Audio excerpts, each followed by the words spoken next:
Jangan lepaskan bayangmu di cahaya suram, bergantung pada sinar yang kian hilang, rapuh namun mencari jalan.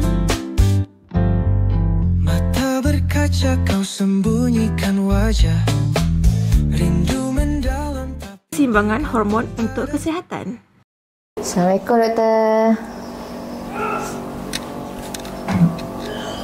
Selamat datang Puan Asma. Apa yang boleh saya bantu hari ini? Macam ni, Doktor. Sejak akhir-akhir ni, saya rasa macam penat sangat. Nak tidur malam pun kadang-kadang susah. Emosi pula kadang-kadang tak stabil. Adakah ia normal? Okey, actually masalah ni sebenarnya dia boleh berlaku disebabkan oleh ketidakseimbangan hormon. Because ada perubahan dari segi kita punya gaya hidup lah. Daripada bulan Ramadan, lepas tu bulan Syawal pula. Okey, macam ni. Saya apa-apa pun, saya akan buat pemeriksaan dahulu dan saya cadangkan kita boleh buat ujian darah untuk pastikan tiada apa-apa masalah. Okey, kalau ujian darah tu tengok pun normal, tak ada apa-apa masalah, nanti sekarang saya akan bagi tahu Puan apa dia gaya pemakanan yang boleh membantu untuk masalah hormon inilah. Okey. Echa. Ya, Doktor. Tolong bagi senarai ujian yang ada. Okey. Ini ya, Doktor, senarannya. Okey, terima kasih. Okey. Saya rasa kita boleh buat ujian ni Puan Okey. Kalau Puan setuju nanti kita ambil darah. Okey? Hai. Homopati bantu pemulihan hormon. Ya, Puan. Ni hasil result ujian darah yang dapat daripada klinik. Nampaknya adalah ketidakseimbangan hormon hasilnya. Jadi dia lebih kepada Puan, badan Puan belum lagi menyesuaikan keadaan daripada bulan puasa itu dengan Syawal ni kan. Walaupun dah lepas, patutnya dah normal lah. Tapi masih lagi belum sesuai. So jadi ada remedy ni kita akan bagi.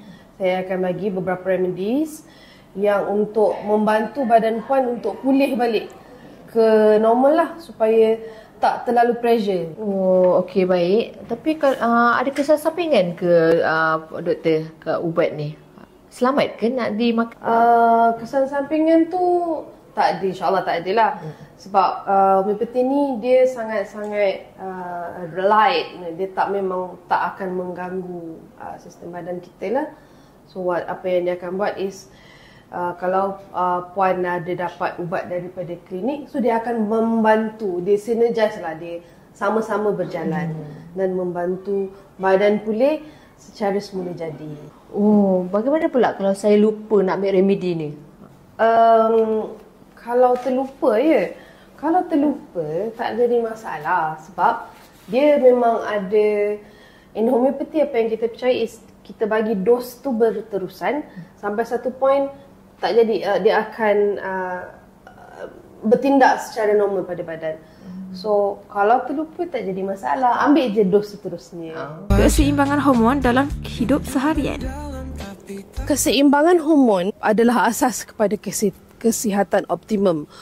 Pemilihan kepada jenis makanan yang memberikan kita peluang untuk mendapatkan hormon yang seimbang adalah daripada jenis makanan yang kaya dengan essential fatty acids ataupun asid lemak perlu.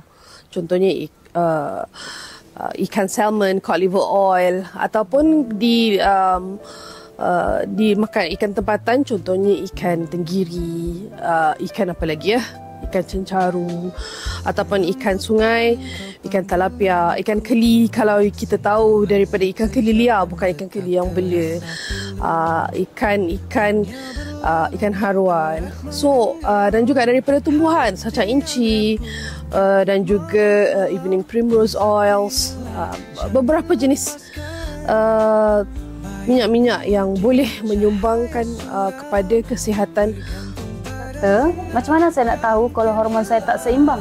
Tanda-tanda seperti keletihan, perubahan emosi, tidak boleh tidur, kerisauan yang melampau, kenaikan perubahan tekanan darah kepada tinggi, ataupun kurang selera makan, period yang tidak ataupun haid yang tidak normal, adalah antara tanda-tanda yang merujuk kepada kita punya hormon yang tidak betul. So kalau berlaku dan rasakan seperti masalah hormon berlaku ataupun ketidakseimbangan hormon berlaku, bolehlah merujuk kepada doktor untuk mendapatkan pandangan yang lain. Macam mana pula dengan senaman? Adakah ia mempengaruhi keseimbangan hormon?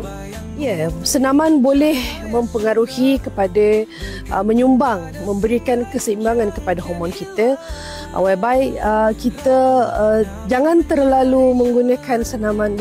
Senaman, yes, is good for you, but kita kena tengok senaman jenis apa.